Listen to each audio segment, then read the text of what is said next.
La première fois que j'ai entendu parler de Sorare, je me suis dit « Ouais, bof, ça va juste être la version NFT de Football Manager. Les gens pourront jouer au sélectionneur, mais ils devront sortir leur carte bancaire à chaque fois qu'ils achètent un joueur. » Je voyais pas très bien où se trouvait la révolution. Mais ensuite, j'ai vu Gérard Piqué investir dans le jeu, puis Griezmann, puis Mbappé. Sorare a même réussi à s'associer au GOAT du foot, Zinedine Zidane.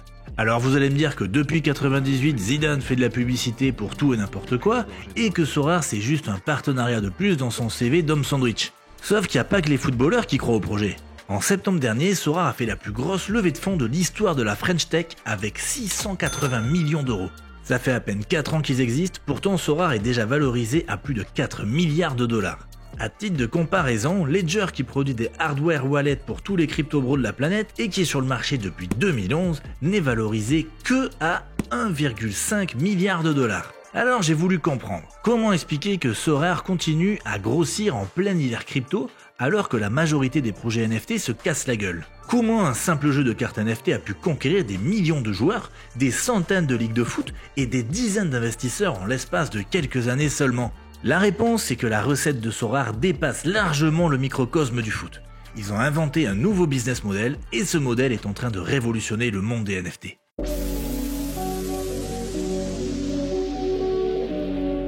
Si vous ne connaissez pas Sorare, en gros c'est la version NFT des cartes Panini qu'on s'échangeait à la cour de récré. Mais il y a un twist, c'est pas juste une énième collection NFT. Vos cartes vous permettent de participer à des tournois et de gagner des récompenses. Sauf qu'un match Sorare, ça ne ressemble pas à un match de FIFA. Well, he wasn't going to waste this chance. 1v1 against the keeper and he slots it away with great confidence. That's a good finish. Un match de Sorare, c'est beaucoup moins spectaculaire. Vous alignez 5 cartes et vous attendez ensuite que les joueurs jouent leur match dans la vraie vie. En attaque, je m'étais fait plaisir en prenant Ansu Fati, eh bien il sera titulaire, c'est sûr, dans le Classico contre le Real. Et en joueur extra, je me fais pas de soucis non plus sur la présence de Wabi Kazri, incontournable à Saint-Etienne. Voilà, j'ai mon équipe All-Star pour ce week-end pour participer à la compétition. Parce que oui, je vous l'ai pas dit, mais Sorare est un jeu de fantasy football. Traduction, dans votre sélection, vous pouvez aligner des joueurs qui n'appartiennent pas à la même équipe IRL. Autrement dit, les fans de foot peuvent réaliser leurs fantasmes les plus fous, comme faire jouer Kylian Mbappé dans la même équipe que Cristiano Ronaldo. Mais attention, la performance des joueurs IRL impacte la performance de leurs cartes NFT, parce que Sorare actualise les statistiques des cartes en permanence. Avant chaque match, Sorare additionne la perte de chacune des cartes, et l'équipe qui a le score le plus important remporte le match. Donc si vous jouez avec la carte de Cristiano Ronaldo, vous avez intérêt à ce que le gars fasse le maximum de passes décisives et de tirs cadrés lors de son prochain match IRL, parce que plus il sera bon sur le terrain, plus la performance de votre carte sera bonne. Le jour où l'une de vos cartes ne vous intéresse plus, vous pouvez la revendre et gagner potentiellement de l'argent. Par exemple, il y a quelques mois, la carte d'Erling Haaland, le petit prodige du moment, s'est vendue pour la somme record de 365 Ethers, soit plus de 600 000 euros. Pourtant, d'autres cartes NFT Erling Haaland existent sur le marché, mais en plus d'être très moches, elles ne valent pas un clou. Seule celle de Sorare intéresse les acheteurs. Pourquoi ? Parce que Sorare a bien fait les choses dès le départ. Ils sont allés toquer à la porte de chaque ligue de foot pour obtenir leur licence. Du coup, Sorare est le seul jeu NFT à avoir le droit de créer des cartes avec les vrais noms des joueurs et leurs vraies équipes. Ce sont des cartes officielles approuvées par les ligues. Et ça, c'est important.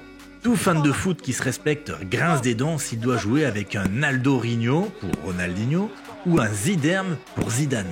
Pourtant, c'est ce qui était proposé sur PES, le jeu qui a concurrencé FIFA pendant des années. Et même si PES était un très bon jeu niveau gameplay, l'immersion était naze. Un fan de foot ne veut pas seulement jouer à un bon jeu, il veut aussi jouer avec les équipes et les joueurs qu'il a l'habitude de regarder. Finalement, PES a sombré et Konami l'a transformé en free-to-play. Même si FIFA n'était pas le jeu le plus fun, il avait un avantage monstre, la licence officielle. Aujourd'hui, Sorare continue à démarcher les clubs et les ligues pour essayer d'avoir le jeu le plus immersif possible. Pour l'instant, ils ont 300 clubs à leur actif, provenant des championnats français, allemands, espagnols et italiens. Bref, ils ont déjà fait un sacré boulot à ce niveau-là, parce qu'ils savent ce que veulent les fans de foot. Ils connaissent tellement bien la psychologie de leur cible qu'ils ont compris que les licences et l'argent ne suffiraient pas à rendre les fans accros. Parce que oui, en jouant à Sorare, vous pouvez gagner de l'argent. Si vous participez à un championnat, vos points sont convertis en euros. Mais pour un fan de foot, il y a des choses plus précieuses que l'argent. Par exemple, passer un moment avec le footballeur que vous idolâtrez depuis l'enfance. Moi, il n'y a qu'un seul truc que je veux en fait. Il y a ça. Les 5 premiers qui vont gagner la Global Cup va gagner une expérience avec Zidane. Ces récompenses émotionnelles réduisent la friction qu'il y a à se lancer dans le jeu. Parce que si rencontrer Zidane, c'est le rêve de votre vie, acheter 5 NFT d'entrée de gamme pour créer votre première équipe, c'est vraiment pas cher payé.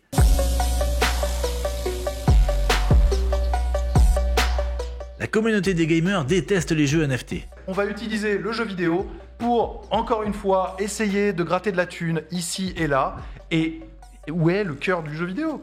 Ce genre de réaction peut surprendre. Les éditeurs de jeux ont dit aux joueurs « Avec les NFT, on va vous permettre de posséder les skins ou les épées que vous achetez dans un jeu vidéo. Du coup, si vous le souhaitez, vous pouvez les revendre et faire une plus-value. » Sur le papier, ça a l'air cool. Sauf que les joueurs n'ont jamais réclamé un truc du genre. Tout ce qu'ils veulent, ce sont des jeux plus fun et moins chers. Ça leur convenait très bien de payer leur jeu une fois au Micromania du coin et d'y jouer pendant des mois sans payer un centime de plus. Mais il y a un problème. Pour les éditeurs, c'est pas un modèle de monétisation hyper rentable. Surtout que depuis 15 ans, le coût de développement des jeux explose. Alors ils ont inventé tout un tas de moyens de gagner de l'argent sur le dos des joueurs. L'achat d'objets virtuels comme dans Fortnite ou les abonnements mensuels comme dans World of Warcraft.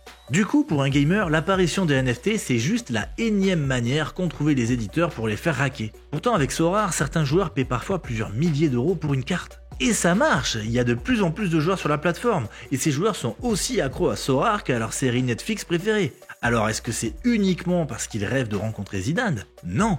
Si autant de joueurs sont accros à Sorare, c'est parce que Sorare n'est pas un jeu. Quand je rentre d'une journée de travail, que j'ai envie de me détendre, et que j'ai envie de jouer à un jeu vidéo, je joue pas à Sorare. Je joue à ma console.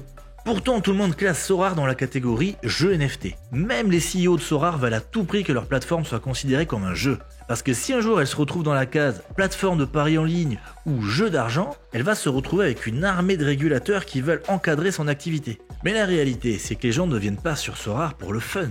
Ou plutôt, ils viennent pour un type de fun très particulier. Ils viennent pour investir. Attention mes petits Pablo, je n'ai pas dit gagner de l'argent, j'ai dit investir. Vous pouvez gagner de l'argent en misant sur le prochain PSG-OM, mais réussir un pari sportif a plus à voir avec la chance qu'avec vos talents d'analyste sportif.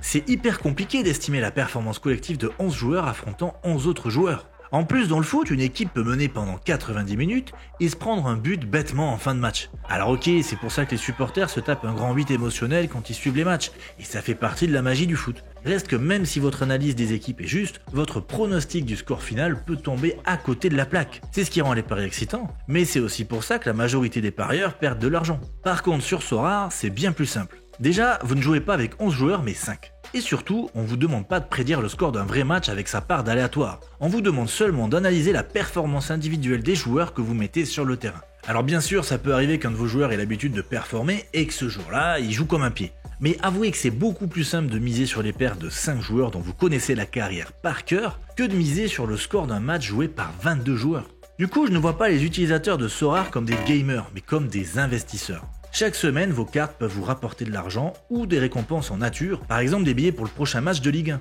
Donc si vous êtes assidu, ça vous fait de l'argent de poche. Mais il y a une autre manière de gagner de l'argent avec Sorare. Si vous dénichez un jeune joueur avec du potentiel, vous pouvez très bien acheter sa carte, attendre qu'elle se valorise et la revendre dans 3 ou 5 ans quand elle aura doublé de valeur. Enfin, je dis doublé, mais si vous avez le nez creux, vous pouvez faire x1000, comme avec cette carte super rare d'Mbappé, achetée 45 € et qui vaut désormais 62 000 €. C'est la même chose quand vous investissez en bourse. Vos actions peuvent vous rapporter un rendement via les dividendes, mais elles peuvent aussi prendre de la valeur et faire x2 au bout de quelques années. Sauf que très peu de personnes savent analyser les actions d'une boîte du CAC 40, c'est bien trop complexe. Par contre, analyser un joueur, c'est à la portée de tout fan de foot. Ses passes décisives, son nombre de buts, ses interceptions, les données sont disponibles à chaque match. Du coup, si vous êtes un adepte de la Ligue 1 ou de la Liga par exemple, en investissant sur Sorare, vous aurez l'impression de maîtriser votre investissement, de savoir exactement ce que vous êtes en train de faire. Beaucoup de fans de foot ne mettraient jamais leur nez dans les paris sportifs. Ils risqueraient de cramer beaucoup d'argent et ils le savent. Mais sur Sorare, ils ont de bonnes chances de gagner s'ils sont assez bons. Ils deviennent comme ces gourous de l'entrepreneuriat que l'on voit dans Qui veut être mon associé. Comparé aux citoyens lambda, ces investisseurs ont des années d'expérience de la création de boîtes, donc ils peuvent dénicher plus facilement la prochaine pépite qui fera x100 ou x1000. Avec Sorare, vous n'êtes plus seulement un fan qui regarde passivement des matchs le week-end et qui fait des pronostics en l'air. Vous devenez un analyste spécialisé qui peut gagner de l'argent s'il arrive à trouver la prochaine pépite avant tout le monde.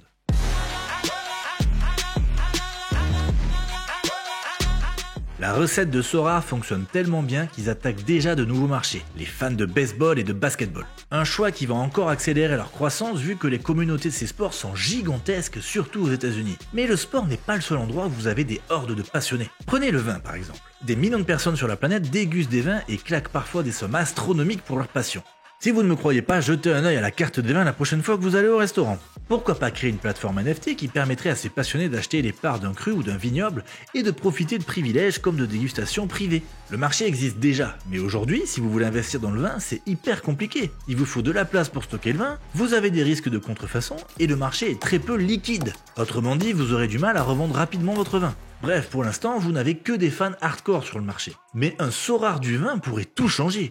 L'important, c'est que l'achat de NFT puisse valoriser l'expertise des passionnés. Alors bien sûr, ça n'a pas de sens de faire des matchs de vin, mais dans la vraie vie, on organise déjà des concours viticoles. Donc vous pourriez acheter les NFT correspondant à chaque vin en compétition et parier sur l'issue des concours.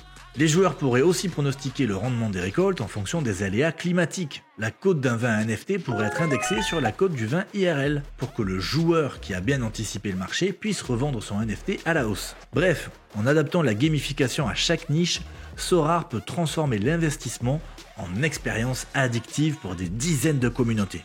C'est le début d'une nouvelle vague de jeux NFT qui résout le problème inflationniste des jeux NFT de première génération comme Axie Infinity. Alors je vous rappelle que cette vidéo ne constitue en aucun cas un conseil d'investissement. Par contre, si j'étais vous, je surveillerais de près le chiffre d'affaires de Sorare et celui de ses futurs concurrents. Il y a encore des dizaines de communautés de passionnés susceptibles d'être transformées en investisseurs et les plateformes qui se positionneront à temps sur ce marché du jeu d'investissement NFT gagneront beaucoup d'argent.